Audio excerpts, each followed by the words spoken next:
This is a Celebration 125 podcast. Our guest is Leonne Beebe. Your history, and where do we start? How about the Limbert family? Well, the Limbert family is my grandfather and my grandmother, and my mother, Lillian, was a Limbert. And on my father's side, there was the Tuyttenses and Bouchards. So we have long history in the Agassiz area, but I will start with the Limberts. My grandfather came from France in 1900, and he settled in Agassiz. But before that, his brother, Emile Limbert, and their first cousin, Emile Martin, and Emile Martin's sister, Leonie Martin Luyat, and her husband, Ferdinand, moved to Winnipeg, and then they found the winters cold, and so Emile Limbert got a job with the railway, and he ended up in Mission, and he thought the Fraser Valley looked so much like where they grew up in France, near Grenoble in the Saint-Anne-d'Eau, in the Desert Valley. So he convinced his cousins to come out, and they settled in Agassiz. So we've had the Limberts and the Martins and the Luyats all related, and Limbert Road and Martin Road, and there was a Luyat Road at one time, all were our family relatives. So my grandfather and his brother bought a farm, the Limbert Mountain Farm, and they started as dairy farmers, and they basically homesteaded the mountain. There was a little cabin there, and then he basically, with the French-speaking Catholics in the Agassiz area, they would all get together on Sundays, and they would go out to Seabird Island First Nations, where the Oblates had their mission, and they had a Catholic church, and the language was French and English. So the French-Canadian, French-speaking Catholics were more closely related to the people in the social way with the First Nations people at Seabird. And it wasn't until 1913 that they actually built the first St. Anthony's Church, where the present one is today. So my grandpa was in Agassiz, and he had friends in the French-speaking community. And one of those friends was Ned Roussel, and Ned happened to live in Agassiz. He was here in the early 1900s, and he was recovering at the Harrison Hot Springs Hotel. At that point was a healing center, and he would have met my grandpa, Martin Limbert, at church. And being French-speaking, they all got together, and there was a way of, they wanted the French-speaking single men to marry the French-speaking single women. So Uncle Ned ended up getting married to Josephine Castonguay, and he moved out to Agassiz and bought a farm in Agassiz, which has been known as the Westlin farm in town, which is now where Westlin Park is. But it was Ned and Josephine Roussel's farm, and they had a daughter, Florence.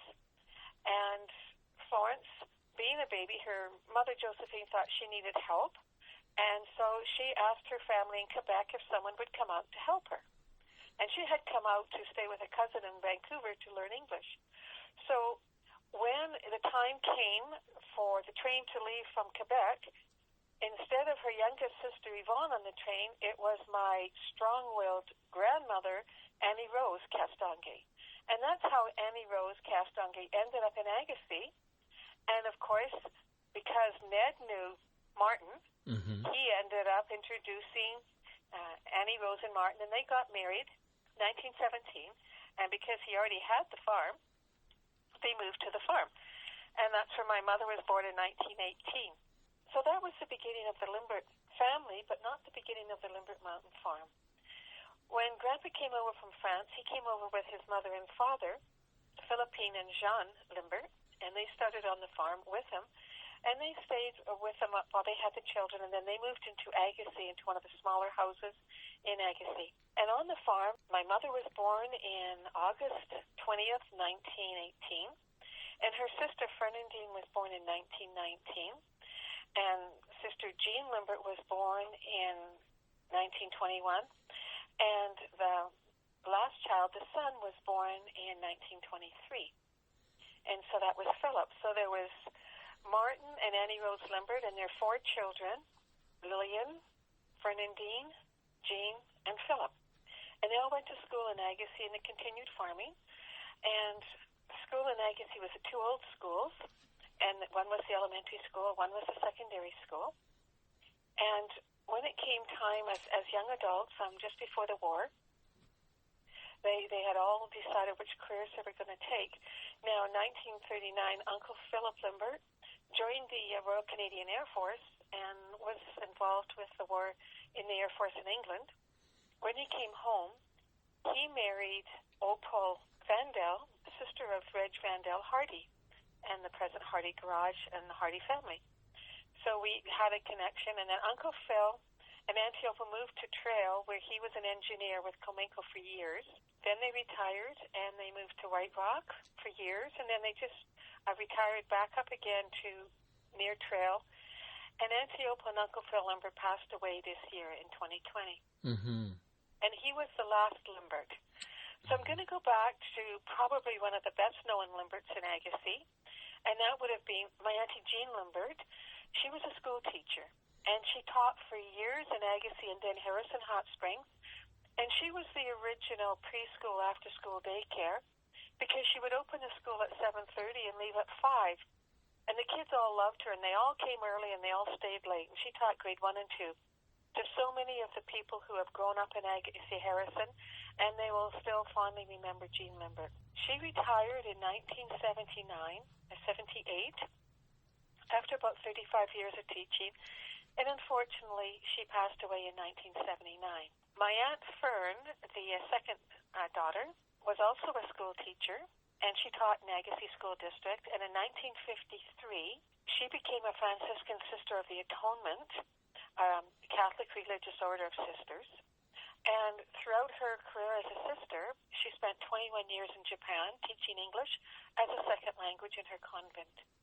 And she came back, and she just passed away in 2012, and she was 93 years old. Uncle Phil was 97 when he passed this year. My mother grew up in Agassiz, stayed in Agassiz, and she met and married my father, who was related to the Tuyttenses. And in 1942, my father bought the Tuyttens farm at the end of Tuyttens Road with a Tuyttens homestead. And he married my mother in 1943. And Harry and Lil Bouchard had 6 children, the oldest being Lynn, then Joanne, then me, Leonne, then Lily, and Claude, and the youngest is Marion. And of those 6 children, we all went to school in Agassiz. And we were here in the 48 flood. I was just 3 months old in the 48 flood. And my father walked all of his cattle over to Limbert Mountain Farm, along with other farmers who moved their cattle up there, and they were there for the 6 weeks during the 48 flood. Then he came back down, and he, at that point, became involved in the community council work. He was instrumental in getting the dike put in Agassiz. He was instrumental in getting the new Agassiz Elementary Secondary School built. He was on the school board. And he was also instrumental in getting the new St. Anthony's Catholic Church built. And it opened in 1954. So he was very busy after the 48 flood. Mm-hmm. And he was ran most of the council. They used to have an annual stewardship meeting, and he used to chair the meetings because he knew Robert's Rules of Orders from when he went to school.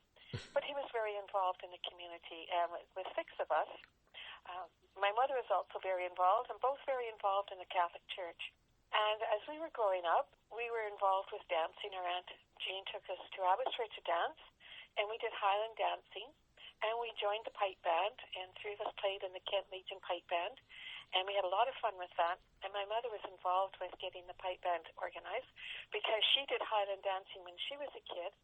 The person we learned from was my mom's aunt, and so she taught us. So Highland dancing, although we're French, has been in our family. And we loved the pipe band, too. A lot of the kids in Agassiz played in the Kent Legion pipe band. So that's another whole story when we did that as kids. Leonne, when you mentioned the Catholic Church, has the Catholic Church been at that Morrow Road location all this time? Ever since it was built in 1913, it was opened in 1913 and consecrated then. Mm-hmm. Before that, they went to Seabird Island with the Oblate Church. Oh yes, okay. So that became the church when they built it. When there were enough Catholics in the area, because Agassiz was an English Protestant town, so there wasn't the same number of French as there were English. And interesting, when the French, and I got this from Ted Westlin, who is my mother's cousin, when the French settlers came, they had to buy their property. When the English settlers came, they were given the property as settlers from England. So there were two separate communities that got along well, but they had two separate cultures and two separate ways of doing things. And so we all went to school in Agassiz, all six of us, and my older sister, Lynn, went into banking, and she moved to Edinburgh, Scotland, and went to Glasgow, Scotland, when she was, in her early 20s, and she married her husband. He was in the British Navy, so they toured around, and they settled in Plymouth when he retired from the British Navy. That's David and Lynn Gray. My sister, Joanne, became a geriatric nurse and nursed in Kelowna for several years until she retired, and that was Joanne and Bill Chore, and she had two children. She had Tammy and Roussel, and they now have, the children have moved on. And then I'm the third one, and I became a teacher. Like the family, I have Auntie Jean and Annie Fern, and Florence Sinclair grew up to be a teacher, and she was Florence Roussel at the time, and she married, so Florence Sinclair became a teacher in Agassiz, as did Ted Weston. So I joined the family and became a teacher. And most of my teaching has been done at Fraser Valley College. I started in 1979, teaching English to the Vietnamese boat people.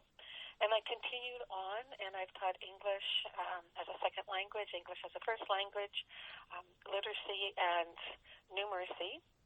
And when I married my husband, who was a soldier, we lived in New Brunswick, Fraser Beebe, and then we moved to Saskatchewan, and we retired back in Agassiz on the homestead where I grew up and where our son then grew up.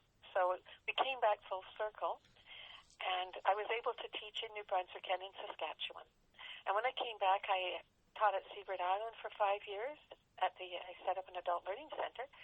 Then I went back to UFV, and I'm still teaching part-time at UFV. I really enjoy working with young adults and with others, older adults who want to improve their English and math skills.